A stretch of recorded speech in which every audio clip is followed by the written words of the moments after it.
अस्सलाम वालेकुम and good morning viewers. आज के लेक्चर में हम पढ़ेंगे पॉलिसी मेकिंग प्रोसेस। जैसे कि प्रीवियस लेक्चर में हमने कवर किया था कि पॉलिसी क्या है और पॉलिसी की डिफरेंट टाइप्स क्या क्या है। आज के लेक्चर में हम पढ़ेंगे कि पॉलिसी मेकिंग प्रोसेस क्या है। कोई भी पॉलिसी बनाने से पहले कोई भी आप पॉलिसी को फार्मूलेट करते हैं तो वो पॉलिसी को इम्प्लीमेंट करने से, बनाने से लेके इम्प्लीमेंट करने तक या उसको एवोल्यूएट करने तक, तो वो कुछ स्टेप से गुज़रती है। तो कोई भी पॉलिसी जब बनाएंगे तो उसके 6 स्टेप्स हैं और इस 6 स्टेप्स को सिस्टमेटिक वे में कंडक्ट करना है, तब वो पॉलिसी एक मतलब गुड या इफ़ेक्टिव पॉलिसी होगी। अब इस 6 स्टेप्स को याद रखने के लिए मैंने आपके लिए मेमोनिक बनाई हुई है, तो वो याद रखिएगा। और ये मेमोनिक है पैडी। ये 6 स्टेप्स है पॉलिसी के। सबसे पहले कोई भी पॉलिसी बनाने से पहले पी से है प्रॉब्लम आइडेंटिफिकेशन एंड सॉल्यूशन। जब भी कोई भी पॉलिसी बनाएंगे तो डेफिनेटली उस पॉलिसी में कोई प्रॉब्लम को आइडेंटिफाई करेंगे। किसी प्रॉब्लम के लिए पॉलिसी बनती है, या प्रॉब्लम की को आइडेंटिफाई करना और उसकी सोल्यूशन के लिए पॉलिसी बनती है। तो फर्स्ट पी से है प्रॉब्लम आइडेंटिफिकेशन और प्रॉब्लम सॉल्यूशंस। जैसे कि किसी ख़ास एरिया में डायरियल के केसेस जो है ना एपिडेमिक हो गई है, उस डायरियल के केसेस को कंट्रोल करने के लिए, उसकी मॉर्बिडिटी और मोर्टेलिटी को कम करने के लिए आप डायरियल के जो है ना पॉलिसी कम्प्रिहेंसिव प्लान बनाते हो, पॉलिसी बनाएंगे कि उसको कंट्रोल किया जाए। सेकेंड स्टेप्स है ए जो है ना वो एजेंडा सेटिंग पे है। जब आप एज ए पॉलिसी मेकर होते हैं तो आपके किसी भी एरिया में, जोग्राफिकल एरिया में, चाहे वो सूबाई सतह पे हो या नेशनल सतह पे हो, तो आपको डिफरेंट जो है ना प्रॉब्लम्स होते हैं, हेल्थ प्रॉब्लम्स। फिर आप उन प्रॉब्लम में से प्रायोरिटाइज़ करते हैं कि कौन सा प्रॉब्लम जो है ना वो जो है ना कौन सा प्रॉब्लम है जो ज़्यादा मॉर्बिडिटी और मोर्टेलिटी काज कर रही है, और कौन सा प्रॉब्लम ऐसा है जिसको हम मिनिमम रिसोर्सेज में जो है ना इजीली जो है ना मैनेज कर सकते हैं अपनी लिमिटेड रिसोर्सेज के अंदर। तो डायरियल केसेस जो है ना वो 7-8 एजेंडा थे, उसमें डायरियल केसेस को जो है ना टॉप ऑफ दी एजेंडा में रखा गया, क्योंकि इसके number of the cases, morbidity और मोर्टेलिटी बहुत ज़्यादा एपिडेमिक हो गई, और साथ साथ इसको मैनेज करना भी बड़ा इजी है लिमिटेड रिसोर्सेज में।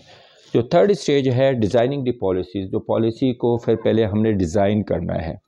उस डिज़ाइनिंग करने के लिए तो लाजमी बात है कुछ आपको एक्सपर्ट्स चाहिए। तो public health experts, epidemiologist, biostatisticians and the stake holders. Diarrhoea को सिर्फ हेल्थ केयर मिनिस्ट्री या पब्लिक हेल्थ एक्सपर्ट कंट्रोल नहीं कर सकता। तो डायरियल के केसेस में सैनिटेशंस, वाटर ट्रीटमेंट प्लान वाले जो है डिपार्टमेंट भी है, वो भी इन्वॉल्व होंगे, ताकि वाटर की ट्रीटमेंट अच्छी हो और सैनिटेशन प्रॉपर हो जोग्राफिकल एरिया में, तो ताकि डायरियल के केसेस को ईजिली कंट्रोल कर सके। And the concerned ministry is the health ministry, should be involved as a stakeholder to control the जो पॉलिसी मेकिंग को कंट्रोल करना। अब जब ये पॉलिसी मेकिंग लेवल लोग सेट हो गए, बैठ गए एक जगह पे, तो उन्होंने कुछ प्लान बनाया कि डायरियल को कैसे मैनेज करता है। तो उन्होंने बनाया कि लार्ज लेवल पे, नेशनल लेवल पे रोटा वायरस की वैक्सीनेशन की जाए, फिर एड हाइजीन की जो है ना एजुकेशन दिया जाए चिल्ड्रंस को भी स्कूल लेवल पे, और कम्युनिटी लेवल पे वुमेंस को भी, सैनिटेशन को इम्प्रूव किया जाए, and then the water treatment को भी इम्प्रूव किया जाए, उसकी कोलोरेशन जो है ना प्रॉपरली की जाए, एंड ORT मतलब ओरल रिहाइड्रेशन जो थेरेपी जो है ना बच्चों को दी जाए जो डायरिया की वजह से डिहाइड्रेटेड हुए, and the education awareness programme about the hand hygiene techniques and about the sanitation. ठीक है।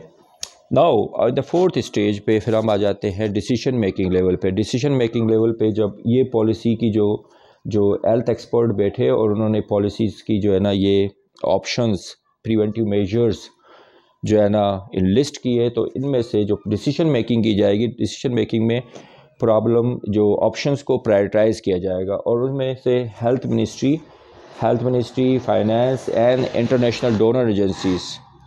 लाजमी बात है किसी भी पॉलिसीज़ को इम्प्लीमेंट करने के लिए फाइनेंसिंग बहुत ज़रूरी है। तो जब इन डिसीजन मेकिंग लेवल पे जब इन ऑप्शन को सामने रखा जाएगा तो आप अपनी रिसोर्सेज, लिमिटेड रिसोर्सेज, एचआर और इन सब चीज़ों को, एचआर को, मटेरियल रिसोर्सेज को और टाइम को भी, और कौन सा जो है ना, कौन सी ऐसी मैनेजमेंट है जिसको हम करें और उससे जल्दी से जो है ना डायरियल के केसेस, ये मोर्बिडिटी और मोर्बिडिटी अब्रप्टली जल्दी से स्पीडली जो है ना डिक्लाइन हो जाए, तो फिर यहाँ पर डिसीजन मेकिंग लेवल पे उन ऑप्शन में से चूज़ किया जाता है द बेस्ट वन। जब उन्होंने चूज़ कर लिया then definitely the fifth stage is the implementation phase. जब पॉलिसी को जब आपने चूज़ कर लिया एक प्रिवेंटिव ऑप्शन में से, इन ऑप्शनों में से, तो definitely we will go to implement it.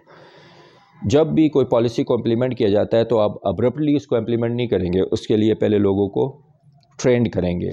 जैसे कि इस पॉलिसी में डायरियल मैनेजमेंट प्रोग्राम में आप एचआर, जो भी एचआर है, चाहे डॉक्टर है, पीडियाट्रिशियन है, या आपके सैनिटेशन है, या आपके सपोर्टिंग स्टाफ है, यू विल ट्रेन देम।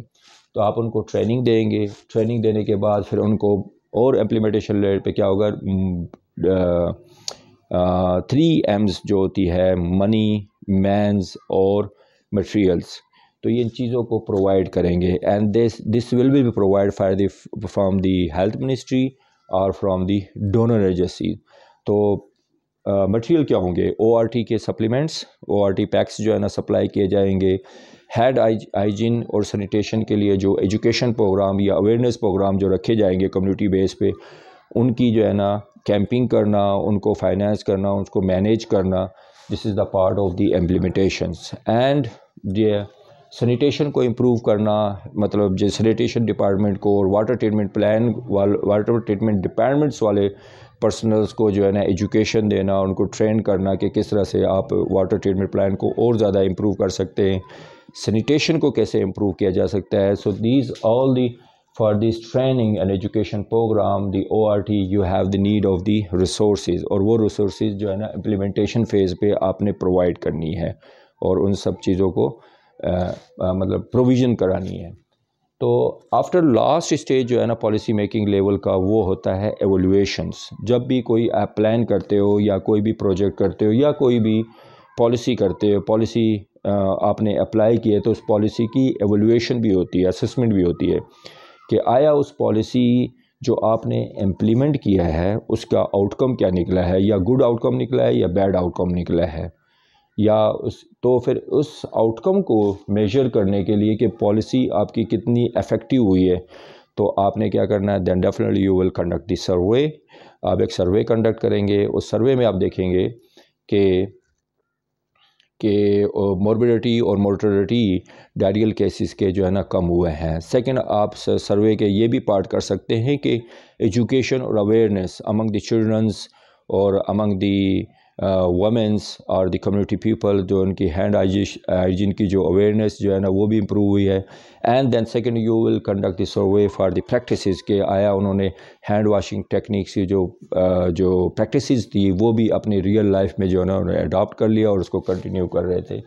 फिर आपने वाटर ट्रीटमेंट प्लान और सैनिटेशन प्लान के आपने विज़िट किया और वहाँ पे भी देखा कि वाटर ट्रीटमेंट प्लान और सैनिटेशन जो एरिया की जो सैनिटेशन थी वो भी इम्प्रूव हो गई, हाइजीनिक कंडीशन भी बड़ा इम्प्रूव हो गया है, एंड वाटर ट्रीटमेंट प्लान भी जो इम्प्रूव हो गई है, उसका सैंपल लेके आप टेस्ट कर सकते हैं। सो ये सब चीज़ें जब इम्प्रूव हुई देन यू कैन से आपकी जो पॉलिसी जो आपने बनाई थी वो पॉलिसी जो है ना उसकी रिज़ल्ट जो है ना इफ़ेक्टिव आए in the sense of the improvement. So ये है पॉलिसी मेकिंग प्रोसेस और 6 स्टेप्स थे पॉलिसी मेकिंग लेवल को। जब भी कोई पॉलिसी आप इम्प्लीमेंट करेंगे, चाहे वो एजुकेशन लेवल पे हो, चाहे वो हेल्थ लेवल पे हो, चाहे वो पब्लिक हेल्थ इशू हो, चाहे वो सिक्योरिटी से रिलेटेड हो, चाहे किसी भी इशू से रिलेटेड हो, तो पॉलिसी इस 6 स्टेप से गुज़रती है और ये 6 स्टेप को इस तरह सिस्टमेटिक वे में आपने इम्प्लीमेंट करना है। इस सिस्टमेटिक वे में जब आप पॉलिसी को इम्प्लीमेंट करते हो तो उसके एंड रिज़ल्ट बड़े प्रोडक्टिव निकलते हैं। Thank you so much. अल्लाह हाफिज़। अपना ख्याल रखिएगा।